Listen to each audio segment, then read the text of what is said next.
Well, I got this little Suzuki on the road, but had a lot of problems. So I'm going to try to fix some of those problems, and then I'm going to make this thing useful. And that'll be fun.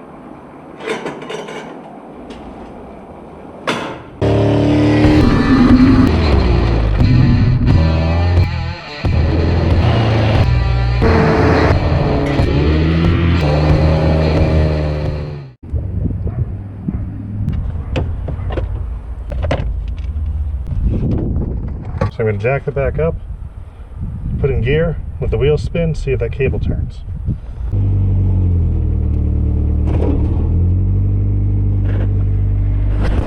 Okay, so cable turns all the way up to here, problems with the dashboard, steal the one from the parts car, install it here, done. Hopefully. We'll find out. We got all our warning lights back. Let's see if the speedometer works.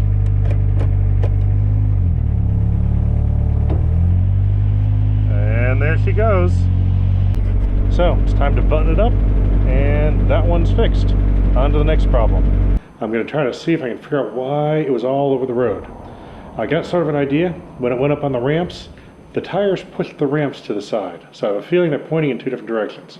We'll check it out and see what we got. We have around a full inch of toe in. That could be a problem.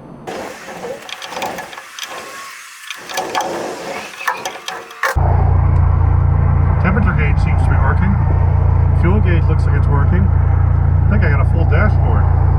Every warning light is on, so we must be doing something right. Away we go. Oh, yeah, that might be an issue. Well, I just found my next thing to fix. It appears we have coolant here. Looks like it's coming from this crack here. So, yeah, we got puddles of it. I'm gonna have to do something about that. Good thing didn't go when I was driving it before. So that's my next thing to fix, that radiator. One other thing I noticed when I was driving this thing off-road is every once in a while the rear tires rubbed on something. I just figured out what it is. This is one of the braces for the fenders. I just tack weld that on there, but that shiny spot tells me the tire is rubbing there. So I'm gonna cut that thing off and re-angle it so we don't have that problem again.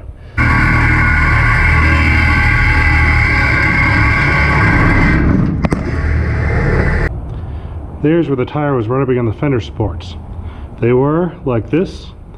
I'm just going to take them and flip them like that to give me that much more clearance.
a quickie tech tip.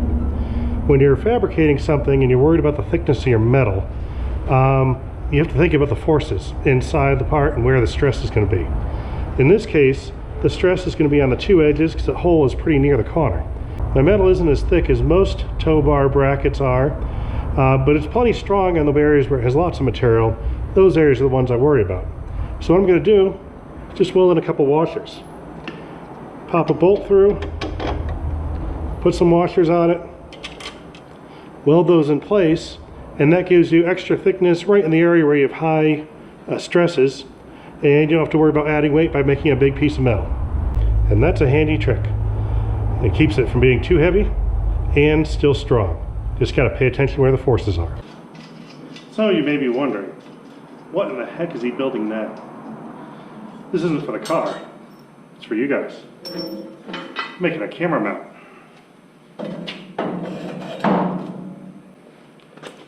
So I can put the camera all the way up there.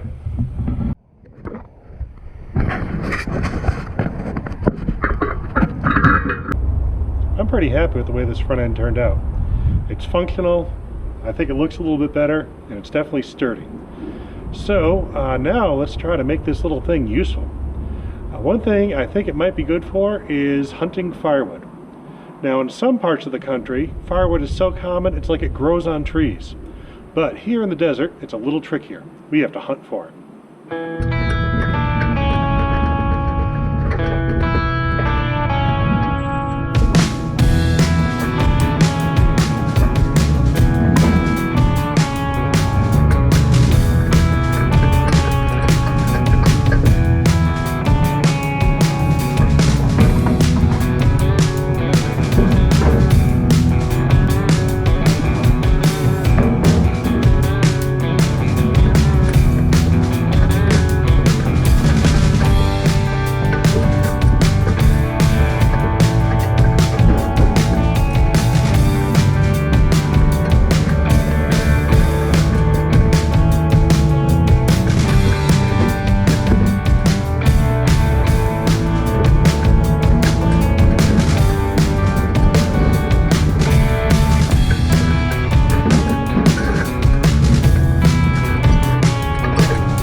Firewood and a bucket full of trash.